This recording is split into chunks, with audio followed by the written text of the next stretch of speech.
정책을 보면 이스라엘 하면은 전부 다가 북왕국인 북이스라엘을 말하는 것이고요.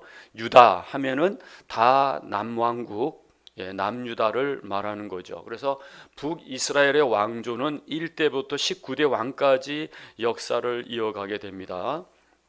그래서 1대 왕조가 일어섰다가 바사가 구테타를 일으켜서 2대 왕조가 일어서게 되고, 또 시므리라는 인물이 구테타를 일으켜가지고 3대 왕조를 이루게 되고, 또 오므리가 4대 왕조, 예후가 5대 왕조, 이렇게 되어집니다.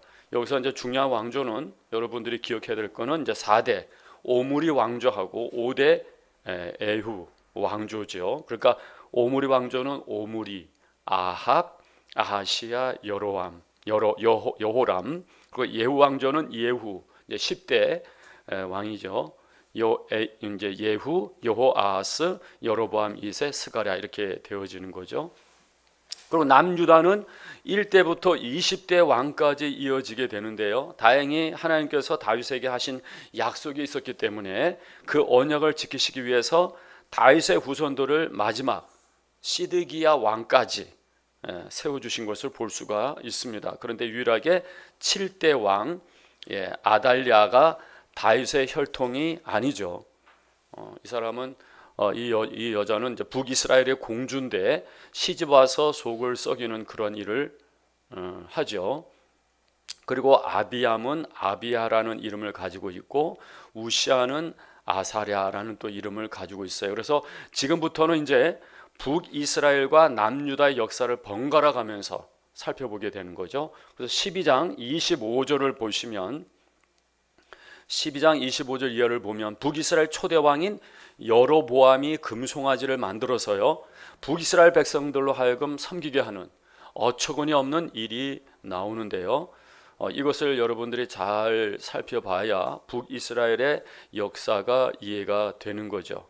그래서 여기에 보면 12장 28절을 보면요. 여기 보면은 이에 계획하고 두 금송아지를 만들고 무리에게 말하기를 너희가 다시는 예루살렘에 올라갈 것이 없도다. 이스라엘아, 이는 너희를 애굽 땅에서 인도하여 올린 너의 신이라 하고 하나는 베델에 두고 하나는 단에 둔지라. 그러니까 한 마리는 베델, 한 마리는 단에 두었다는 거죠. 그러면 여로보암이 왜 이런 짓을 했을까? 이때 북이스라엘의 가장 큰 핸디캡이 뭐냐면 예루살렘 성전이 없다는 거죠. 그래서 백성들이요 절기를 지키기 위해서 예루살렘을 내려갔다가 남유다 왕 르호보암에게 돌아가 버리면 어떡하나 하는 그런 걱정이 이 여로보암에게 있었던 거죠. 그래서 결국 이 여호와의 종교하고 비슷한 종교를 만들었고 금송아지를 만들어서 이것이 너희를 애굽 땅에서 인도하여 올린 너희의 신이다. 즉 이것이 하나님이다. 이렇게 얘기를 하면서 섬기도록 했다는 거죠. 그래서 12장 30절에 보면 이 일이 죄가 되었으니, 그러니까 무슨 일이 있어도 형상을 만들면 안 되는 거죠. 하나님이라고 하면서 만들어도 안 됩니다.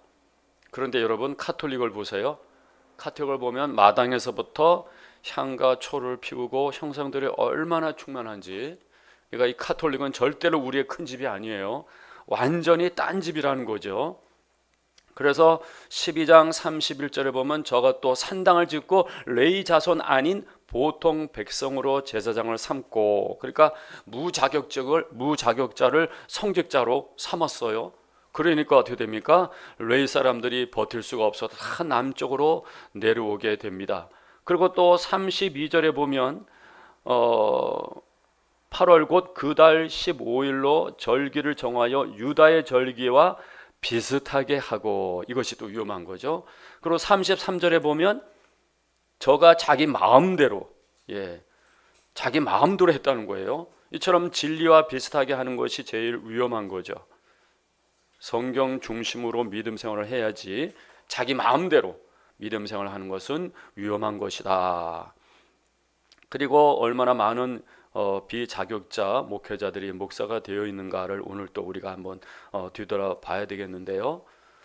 그래서 이렇게 북이스라엘이 여로보암에 의해서 순식간에 아주 형편없이 타락하게 되어버립니다. 여기 여러분이 여로보암 죄, 이걸 꼭 기억해야 되는 것은 금송아지를 만들었다는 것이고요. 그것을 하나님처럼 섬기게 하였다 하는 거예요. 그래서 북이스라엘의 왕들의 이름이 나올 때마다 항상 따라오는 게 여로보암의 죄에서 떠나지 아니하였다고 하는 것은 바로 이 내용을 이야기를 하는 겁니다. 그리고 전에 여로보암이 솔로몬에게 반역을 꾀하고 애굽으로 망명을 가게 되는데 거기에서 보고 배운 것이 바로 이 금송아지 세라피스 숭배를 배운 거죠. 그리고 이전에 이스라엘도 430년 동안 애굽 생활을 할 때 모세가 십계명을 받으려 이제 시내산에 올라갔을 때 아론을 중심으로 해서 만들었던 것이 뭡니까? 바로 이 금송아지를 만들어 가지고 그렇게 섬겼다는 거죠. 그러니까 무엇을 보고 자라느냐, 무엇을 보고 사느냐 하는 것이 중요한 거예요. 한 주간 동안에 하나님 말씀을 가까이 하지 않고 TV만 보고 스마트폰만 검색하고 그러면 어떻게 됩니까? 그것이 마음에 자리 잡을 수밖에 없고 또 그것이 입으로 나올 수밖에 없고 또 그렇게 하나님을 섬길 수밖에 없는 거죠. 그러므로 우리가 무엇을 보고 살고 있느냐 하는 것이 우리 신앙생활에 매우 큰 영향력을 행사하는 거예요. 이렇게 북이스라엘은 형편없이 타락해 버리는데 남유다는 어떻게 되는가? 자, 남유다를 또 한번 보시면 14장 21절을 한번 보세요. 14장 21절 남유다 1대 왕 르호보암인데 17년 동안 통치를 했습니다. 자, 여러분들이 이제 이 열왕기상 같은 경우는 볼 때는 이 도표를 여러분이 참조해 주셔야 돼요.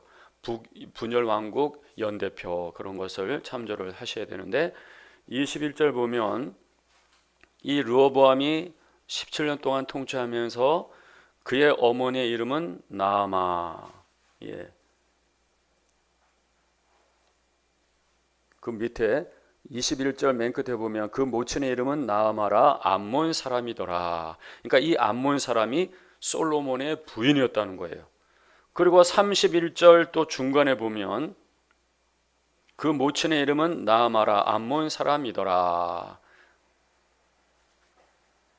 그러니까 이 열왕기 저자는 르호보암이 악을 행하게 된 것이 누구의 책임이 크다 하고 이 얘기를 하고 있냐면요, 어머니의 책임이 크다는 거죠. 우리나라 같은 경우는 그런 말이 있잖아요. 저놈의 아비가 누구냐 이렇게 얘기를 하잖아요. 근데 성경에는 뭐예요? 저놈의 어미가 누구냐 이렇게 이 얘기를 하고 있는 거죠. 그러니까 어머니가 그 자녀의 성품과 습관과 어떤 마음밭에 절대적인 영향력을 행사하게 되는 거죠. 그러니까 솔로몬이 이렇게 성을 쫓으면서 결국은 자식 농사까지 망쳐버린 거죠. 그래서 이제 이러한 말씀들이 쭉 나와 있는데 이제 14장 22절 유다가 여호와 보시기에 악을 행하되 유다가 나왔어요. 그럼 이게 뭐예요? 남쪽 남유다를 말을 하는 거예요.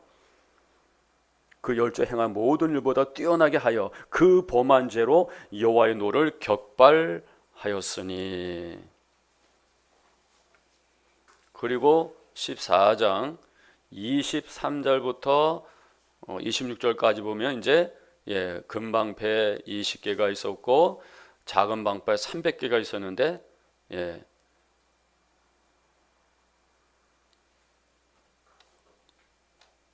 전부 다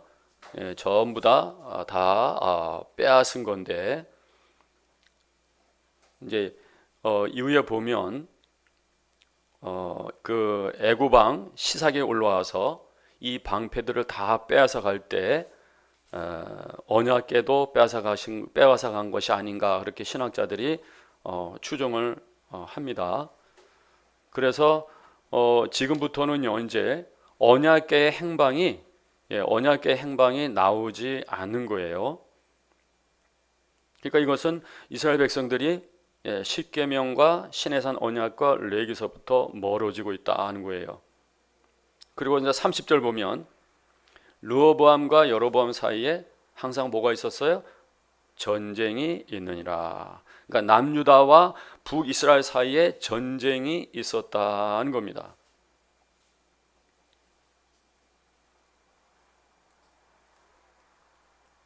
그래서 이제 여기에도 보면 이제 그 혹자는 이때에 언약궤, 이제 아까 말씀드렸던 그 언약궤가 또 빼앗긴 것이 아닌가 이렇게 보는데요. 또 한편으로는 여러분 앞전에 우리가 스바 여왕하고 솔로몬 얘기를 했지 않습니까? 그 사이에 멜레디크 왕자가 태어나게 되는데 이제 이후에 그 왕자가 어머니 스바 여왕에게 이제 자기 아버지가 누구냐 이렇게 물었어요. 그래가지고 이제 솔로몬이다 이제 이 말을 듣고 이 멜레디크 왕자가 아버지를 만나러 예루살렘까지 왔다는 거예요. 그러면서 아버지한테 묻기를 아버지가 아버지의 지혜가 어디서 나옵니까? 그랬더니 나의 지혜는 하나님의 말씀부터 나온 것이다. 그러니까 그 말씀의 상징이 무엇이냐 물으니까 십계명과 두 돌판이다 이렇게 얘기를 했다고 그래요. 그래서 왕자가 그 모형을 만들어 달라 했고 그 모형을 놔두고 진짜 가지고 도망을 갔다 하는 그런 이야기가 전해지는데 이것은 이제 가설이고 설한 거죠. 그래서 이제 지금부터는 이제 언약궤라는 그런 행방에 나오지 않는 거에 대해서 저와 여러분이 이제 유념을 하셔야 되고 15장을 또 보시면 15장 계속해서 그냥 남유다하고 북이스라엘 이야기가 나옵니다. 그런데 안타깝게도 점점 타락하는 이스라엘의 느밧의 아들 여로보암 왕 제18년에 아비암이 유다 왕이 되고, 그러니까 이게 몇 대 왕이에요? 아비암 유다 그러니까 여기 요 때부터는요. 여러분이 이제 그 분열 왕국 표를 잘 보시면서 그 왕들을 한번 체크를 해 나가셔야 돼요. 느밧의 아들 여로보암 왕 하면은 이거는 이제 북이스라엘이고요. 그다음에 제18년에 아비암 하면 어디 왕이에요? 유다 왕이다. 그렇죠. 남유다. 이것을 여러분들 잘 구별해서 보셔야 합니다. 그리고 예루살렘에서 3년을 치리하니라. 그 모친의 이름은 마아가라 아비살롬의 딸이더라. 그런데 여기에 이제 9절 10절에 보면 이스라엘 왕 여로보암 제20년에 아사가 유다 왕이 되어 예루살렘에서 41년을 치리하니라. 그 모친의 이름은 마아가라 아비살롬의 딸이더라. 그러니까 유다 왕 2대 아비암하고 3대 왕 아사. 아사. 어머니가 동일인이라는 거죠. 근데 이거는 이제 잘못되어진 건데 여기에 보면 역대하 13장 1절 2절에 돼 있어요. 그러니까 이거는 뭐예요? 성경을 볼 때 성령님께서 불러주셔서 한 자도 오류가 없다고 보는 것은 수정되어야 되는 거죠. 유기적 영감설인데 하나님과 사람이 유기적으로 협력하여 하나님의 말씀을 기록해냈구나 이렇게 우리가 봐야 합니다. 이렇게 해서 유대 2대 왕이 아비암이 왕이 되어 3년을 통치하는데 이렇게 남유다도요 아주 형편없이 타락하게 돼요. 그리고 이제 9절 말씀을 다시 보면 이스라엘 왕 여로보암 제20년에 아사가 유다 왕이 되어 아사 3대 왕이 되는 거죠. 그리고 11절에 보면 아사가 그 조상 다윗과 같이 여호와 보시기에 정직하게 행하여. 그러니까 기준은 바로 다윗입니다. 다윗. 그래서 여기에 이제 이 아사는 3대 왕이죠. 저기 유대에 남색하는 자들을 그 땅에 쫓아내고 모든 우상을 없애고 심지어 어머니 마아가가 아세라 상을 만드니까요. 태우의 그 위를 패했습니다. 그러나 14절에 보면 오직 산당은 없이 하지 않았다. 이 산당은 누가 만들었습니까? 솔로몬이 만들었죠. 그러니까 북이스라엘을 어렵게 하는 것은 여로보암의 죄입니다. 금송아지 숭배 사상이 북이스라엘을 어렵게 만들었고, 또 남유다는 뭐예요? 솔로몬이 만든 산당이 남유다의 신앙 전통을 변절시키게 만들었습니다. 이처럼 아사는 상당히 괜찮은 왕이었는데, 이런 아사가 처음에는 하던 대로 계속해서 정직하게 행하면 되는데 그만 위기의 순간에 넘어지게 돼요. 그게 이제 16절에 보면 아사와 이스라엘 왕 바사 사이에 일생 전쟁이 있으니라. 그러니까 이스라엘 왕 바사가 남유다를 치러 올라와서 국경선에서 작업을 하였습니다. 그러자 여기에 남유다 왕 아사가 긴장을 하고 어떤 짓을 하냐면 성전 곡간과 왕궁 곡간의 은금을 모두 가져다가 아람 왕 베나닷에게 바치게 되죠. 그래서 18절에 아사가 여호와의 전 곡간과 왕궁 곡간에 남은 은금을 몰수히 취하여 그 신복의 손에 붙여 다메섹에 거한 아람 왕 헤시온의 손자 다브림몬의 아들 베나닷에게 보내며 가로되. 참 아마도 추정하기를 이 여기 아사 왕이요 정직하게 정치를 한다고 소문이 나니까 북이스라엘 사람들이 남유다로 넘어온 것 같아요. 그래서 바사가 자기 백성들이 넘어가지 못하도록 국경선을 이제 강화하고요, 남유다에게 위협적인 행동을 했던 것 같아요.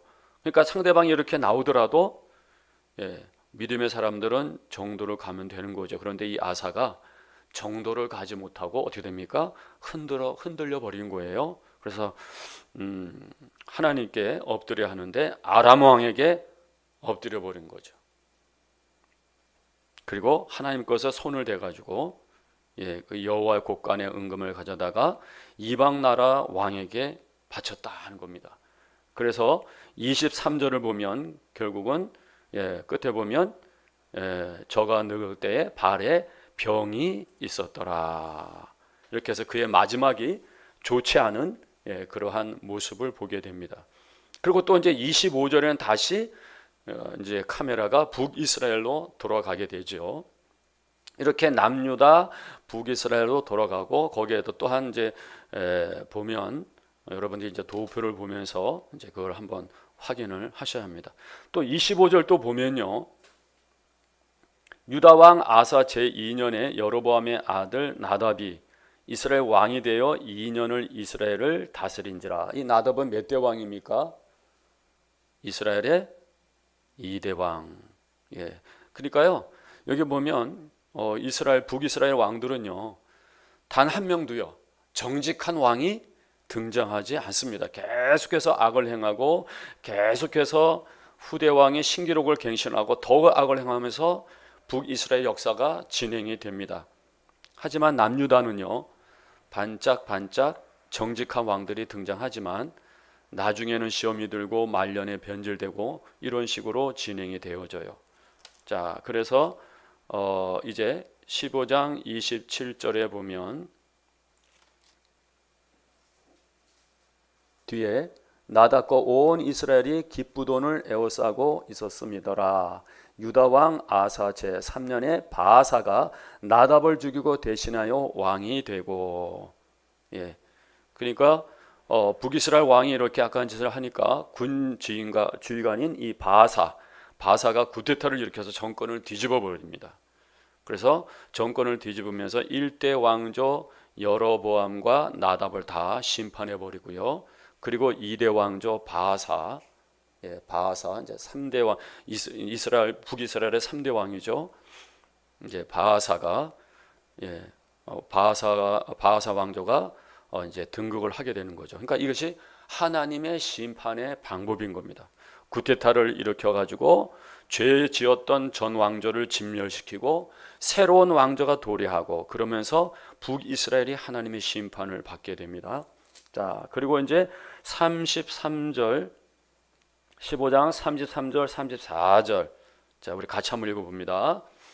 시작. 유다 왕 아사 제3년에 아이야의 아들 바사가 디르사에서 온 이스라엘의 왕이 되어 24년을 치리하니라. 바사가 여호와 보시기에 악을 행하되 여로보암의 길로 행하며 그가 이스라엘로 범죄하게 한 그 죄 중에 행하였더라. 여기 보면 여로보암의 길, 여로보암의 길, 그게 뭡니까? 아까 말씀드린 대로 금송아지를 하나님이라고 섬기는 것, 다시 말하면 하나님을 금송아지처럼 섬기는 것을 말합니다.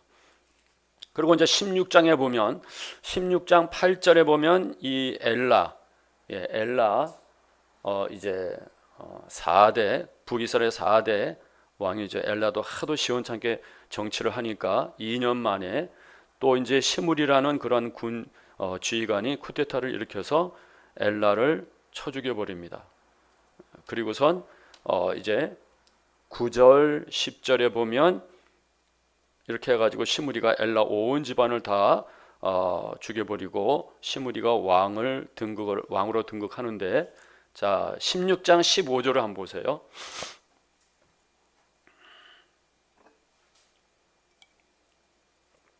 유다 왕 아사 제 27년에 시므리가 디르사에서 며칠 동안 왕이 돼요? 7일 동안 왕이 되니라. 그러니까 7일 천하, 그렇게 여러분 적어 놓으세요. 왜 7일밖에 왕을 못 했는가 하면 그때에 이제 블레셋과의 전쟁을 하고 있었습니다. 그런데 이군 사령관 오므리에게 지금 사마리아에서 시므리가 왕이 되었다는 소식이 들려오게 돼요. 그러니까 이 오므리가 왜 너 시므리 너만 왕을 해먹냐 하면서요, 전쟁에 있던 군인들을 다 빼가지고 와서 다시 디르사 성읍을 함락시켜 버려요. 그러자 시므리가 왕궁에 불을 질러서 자살하게 되는 거죠. 그래서 이렇게 해서 하나님의 말씀을 듣지 않은 북이스라엘이 계속해서 이렇게 하나님의 심판을 받으면서 참혹한 대가를 지불하게 됩니다. 그리고 16장 23절에 보면 이제 이렇게 해가지고 북이스라엘에서 가장 악한 왕조인 오므리 왕조가 등극을 하게 되는데, 이 오므리 왕조는 여러분이 꼭 기억을 해주셔야 돼요. 오므리, 아합, 아하시야, 여호람, 이렇게 네 명의 왕을 배출하는 오므리 왕조가 등장을 하게 되어집니다. 또 29절에 보면 아합은 이제 북이스라엘의 7대 왕으로 등극해가지고 사마리아에서요 22년을 통치하는데 천하의 악한 왕이에요. 그리고 또 미련한 왕입니다. 그런데 그 부인은 더 악해요. 바로 여러분 잘 아시는 악녀의 대명사 이세벨인 거죠. 그리고 이제 30절에 보면 여호와 보시기에 악을 더욱 행하여, 갈수록 태산이죠. 그리고 31절에 보면 이제 사사시대 때 이스라엘 백성들이 바알을 섬긴 적이 있었는데, 다윗과 솔로몬 시대로 넘어가면서요 바알 종교가 사라졌는데 이 아합이요 이세벨하고 결혼하면서 바알과 아세라 종교를 이 이세벨이 가지고 들어온 거죠. 이렇게 해서 가장 가증한 이방 종교가 이 북이스라엘을 지배하게 되어집니다. 그래서 16장 31절이 그 내용인데, 느밧의 아들 여로보암의 죄를 따라 행하는 것을 오히려 가볍게 여기며 시돈 사람의 왕 엣바알의 딸 이세벨로 아내를 삼고 가서 바알을 섬겨 숭배하고, 그리고 이제 32절에는 이제 그 사마리아에서 바알의 신전이 건축이 됩니다. 자, 33절 우리 같이 한번 읽어볼게요. 33절 시작. 또 아세라 목상을 만들었으니 저는 그 전에 모든 이스라엘 왕보다 심히 이스라엘 하나님 여호와의 노를 격발하였더라. 자, 이러한 부분 우리가 이제 반드시 잘 살펴봐야 되는데, 하나님의 심정인 거죠. 이렇게 이스라엘의 역사가 사람들의 무지와 타락으로 어렵게 진행하게 되죠. 근데 현재는 하나님은 최선을 다하고 계시는 거죠. 천군 천사도 역시 충성을 다하고 있습니다. 그런데 타락하고 악하고 게으른 천사들은 다 타락해서 귀신이 되어버렸고, 남아있는 3분의 2의 천사들도 역시 충성하고 성실하고 진실한 천사들인 거죠. 그런데 결국은 사람이 제 역할을 하지 못하니까 역사가 어두워지고 있는 거죠. 물론 역사의 주관자가 하나님이신 것을 맞습니다. 근데 큰 관점에서는 역사의 주관자가 하나님이시죠. 하지만 작은 관점에서 보았을 때는 역사의 주관자는 사람인 거죠. 그래서 역사를 주관해가는 존재는 사람인데 이제 그 역사에 대한 책임과 심판도 역시 사람이 받게 되는 거예요. 그러므로 우리도 큰 역사의 주관자 하나님만 생각하는데 일단 우리는요 현재 역사를 살아가고 있고 역사를 쌓아가고 있는 가운데 있기 때문에 이 역사라는 숙제가 사람의 두 손에 맡겨졌다라는 개념 우리가 빨리 깨달아야 하는 거죠. 그러니까 결국은 우리가 그 역사를 어떻게 써가느냐 따라서 하나님께서 우리에게 책임을 물으시고 심판도 하신다는 것을 우리가 깨달아야 하는 거죠. 근데 여기에 이제 아합과 이세벨쯤 되니까 역사가 너무나 잘못되어서요. 이제는 더 이상 인간 스스로 회복될 가능성이 보이지 않습니다. 그래서 하나님께서 이제 개입을 하시는데 직접 내려오셔서 개입하시는 게 아니라 하나님의 종 엘리야를 보내신 것을 우리가 볼 수가 있습니다. 그래서 하나님께서 항상 대화하고 싶어 하시고 말로 인격적으로 소통하고 싶어 하시는데 결국은 말로 너무 안 되다 보니까 어쩔 수 없이 아주 강력한 능력을 보유한 주의 종을 보내셔서 인간의 역사에 조금 기계적으로 이제 조금 수준이 낮는 그런 방법으로 개입해 보시는 것을 우리가 이제 보게 됩니다. 그게 이제 17장에 있습니다. 17장 1절 길앗에 우거하는 자 중에 디셉 사람 엘리야가 아합에게 고하되 나의 섬기는 이스라엘 하나님 여호와의 사심을 가리켜 맹세하노니 내 말이 없으면 수년 동안 우로가 있지 아니하리라 하니라. 그러니까 이 엘리야 북이스라엘의 선지자죠. 선지자가 와서 설교하는데 간단하죠. 내 말이 없으면 수년 동안 비도 이슬도 있지 아니하리라. 이렇게 간단히 설교하고 그리 지내가에 숨어 지내게 됩니다. 그리고 이제 6절 7절에 보면 그 가뭄과 흉년이 장기가 되면서 결국은 엘리야가 숨어 지냈던 그리 시내가도요 말라버리고 그리고 까마귀도 이제 더 이상 물어올 것이 없어서 이제 그 사르밧 가부에게 이제 신세를 지게 되는데요. 그게 이제 17장 11절, 자 12절 한번 보실게요. 저가 가지러 갈 때에 엘리야가 저를 불러 가로되 청컨대 내 손에 떡 한 조각을 내게로 가져오라. 저가 가로되 당신의 하나님 여호와의 사심을 가리켜 맹세하노니 나는 떡이 없고 다만 통에 가루 한 움큼과 병에 기름 조금뿐이라. 내가 나무가지 두엇을 주어다가 나와 내 아들을 위하여 음식을 만들어 먹고 그 후에는 죽으리라. 그러니까 오랜 가뭄으로 사르밧 가부의 형편을 우리가 보게 되죠. 그런데 주의 종이 와서 떡 한 조각을 내게로 가져오라. 이럴 때 우리라면 어떻게 했습니까? 어떻게 했을까요? 현재 남아있는 밀가루 조금하고 올리브 기름 조금은 이 사르밧 가부와 그의 아들의 생명이었습니다. 그런데 이 하나님에게 순종하는 그러한 사람으로 정말로 하나님의 종의 말에 순종하게 되어지고요. 그래서 이제 13절 엘리야가 저에게 이르되 두려워 말고 가서 내 말대로 하려니와 먼저 그것으로 나를 위하여 작은 떡 하나를 만들어 내게로 가져오고 그 후에 너와 내 아들을 위하여 만들라. 자 14절 우리 다 같이 한번 읽어봅니다. 14절 15절 시작. 이스라엘 하나님 여호와의 말씀이 나 여호와가 비를 지면에 내리는 날까지 그 통의 가루는 다하지 아니하고 그 병의 기름은 없어지지 아니하리라 하셨느니라. 저가 가서 엘리야의 말대로 하였더니 저와 엘리야의 식구가 여러 날 먹었으나 여호와께서 엘리야로 하신 말씀같이 통에 가루가 다하지 아니하고 병에 기름이 없어지지 아니하니라. 예. 가서 이제 엘리야 말대로 하였던 거죠. 그러니까 이게 바로 이제 믿음이었던 거예요. 그래서 할 말씀에 순종한 이 여인이 이렇게 큰 은혜가 부어지는 것을 여기서 우리가 보게 됩니다.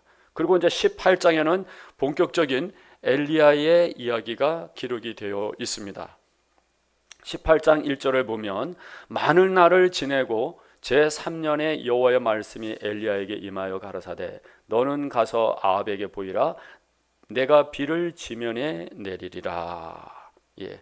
그러니까 누가복음에도 나와 있지요. 4장 25절 보면 엘리야 때에 3년 6개월 동안 비가 오지 않았다고 기록이 되어 있는데 이처럼 비가 오지 않으니까 얼마나 기근이 심하였겠습니까?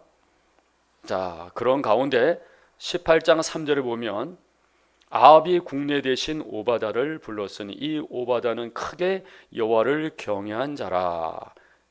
예. 그러니까 구약에 등장하는 우리의 믿음의 조상들이 하나님을 경외하는 그러한 공통된 믿음의 태도를 볼 수가 있습니다. 그리고 4절에 보면 이세벨이 여호와의 선지자들을 멸할 때에 오바다가 선지자 100인을 가져 50인씩 굴에 숨기고 떡과 물을 먹였었더라. 대단한 성김이죠. 그런데 이 오바다가 어떻게 이렇게 이런 일을 할 수가 있었던 것은 어떤 계기였을까 보면요, 이 오바다가 하나님을 경외했다는 거죠. 그러니까 하나님을 두려워하는 믿음이 그에게 있었기 때문에 이세벨을 두려워하지 않고 이렇게 할 수가 있었다는 거죠. 그러니까 이렇게 극심한 기근 중에 100명의 선지자를 섬겼다는 것은 아주 대단한 거죠. 지금 한 명만 섬겨도 이세벨에게 죽을 판인데 100명을 섬겼다는 거죠. 그것도 국가 요직에 있으면서 오바다가 했다는 것은 그가 자리에 연연하지 않았다는 것을 보여주고 있는 겁니다. 오바다는 이렇게 했는데 반면에 북이스라엘의 왕 아합은 어떻게 했는가? 자, 18장 5절을 한번 보세요.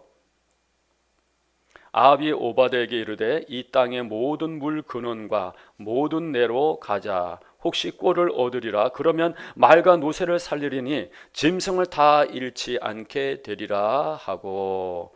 왕이라는 사람은 형편이 없죠.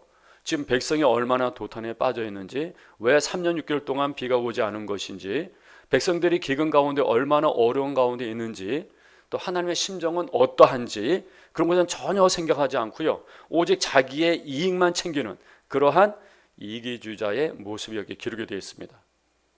아무튼 이 아합과 오바다가 말과 노새를 살리기 위하여 물을 찾으러 나가게 됩니다. 그리고 엘리야를 만나게 되었고, 그때의 아합이 엘리야를 만나자마자 한 말이 바로 17절입니다.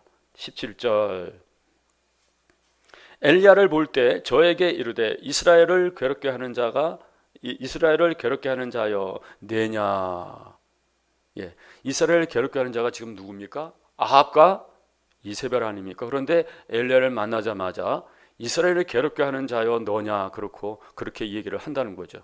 이러한 미련한 사람, 참 하나님도 감당이 안 되는 거죠. 지금 하나님께서도 아합이 감당이 안 되시는 거예요. 이렇게 정말 오랜만에 이제 엘리야와 그 아합이 대면을 하게 되었고, 이 대면으로 성사된 대결이 그 유명한 갈멜산 대결이 됩니다. 그래서 먼저 바알과 아세라 850명의 선지자가 자신들의 제단에 불을 붙이려고 최선을 다하는 거예요. 자, 28절을 한번 보세요. 28절 29절. 이에 저희가 큰 소리로 부르고 그 귀를 따라 피가 흐르기까지 칼과 창으로 그 몸을 상하게 하더라. 이같이 하여 오정이 지났으나 저희가 오히려 진언을 하여 저녁 소재 들을 때까지 이를지라도 아무 소리도 없고 아무 응답하는 자도 없고 아무 돌아보는 자도 없더라. 이렇게 그들의 신들에게 미친 듯이 떠들어대는데도요, 아무런 인기척이 없는 거예요. 이제는 엘리야가 할 차례죠. 자, 그 말씀이 35절부터 40절까지 되어 있는데 오늘 이렇게만 보고요. 마치겠습니다. 자, 30절부터 35절까지 자, 같이 한번 읽어볼게요. 시작. 엘리야가 모든 백성을 향하여 이르되 내게로 가까이 오라. 백성이 다 저에게 가까이 오매 저가 무너진 여호와의 단을 수축하되 야곱의 아들들의 지파의 수요를 따라 12도를 취하니 이 야곱은 여호와께서 옛적에 저에게 임하여 이르시기를 내 이름을 이스라엘이라 하리라 하신 자더라. 저가 여호와의 이름을 의지하여 그 돌로 단을 쌓고 단으로 돌아가며 곡식 종자 두세 알을 용납할 만한 도랑을 만들고 또 나무를 버리고 송아지의 각을 떠서 나무 위에 놓고 이르되 통 넷에 물을 채우다가 번제물과 나무 위에 부으라 하고 또 이르되 다시 그리하리라 하여 다시 그리하니 또 이르되 세 번 그리하라 하여 세 번 그러하니 물이 단으로 두루 흐르고 도랑에도 물이 가득하게 되었더라. 예. 그래서 36절 저녁 소재 드릴 때 이르러 선지자 엘리야가 나아가서 말하되 아브라함과 이삭과 이스라엘의 하나님 여호와여 주께서 이스라엘 중에서 하나님이 되심과 내가 주의 종이 됨과 내가 주의 말씀대로 이 모든 일을 행하는 것을 오늘날 알게 하옵소서. 여호와여 내게 응답하옵소서. 내게 응답하옵소서. 그러다 보니까 38절에 이에 여호와의 불이 내려서 번제물과 나무와 돌과 흙을 태우고 또 도랑에 물까지 핥은지라. 모든 백성이 보고 엎드려 말하되 여호와 그는 하나님이시로다. 여호와 그는 하나님이시로다 하니. 예. 그렇게 해가지고 누가 이겼습니까?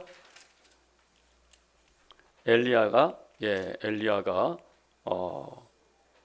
결국은 승리한 거죠. 그래서 참 중요한 것은요. 이렇게 기적을 보였는데도 불구하고 이 아합이 하나님 앞에 돌아오지 않았다는 거예요. 그러니까 우리가 명심할 것은 기적을 통해서 믿음이 생기지 않고요. 기적을 통해서 사람이 변화되지 않는다는 것을 우리가 오늘 이 말씀을 통해서 깨닫게 되어집니다. 자, 그리고 이제 19장부터는 다음 주에 우리가 살펴보도록 하겠습니다.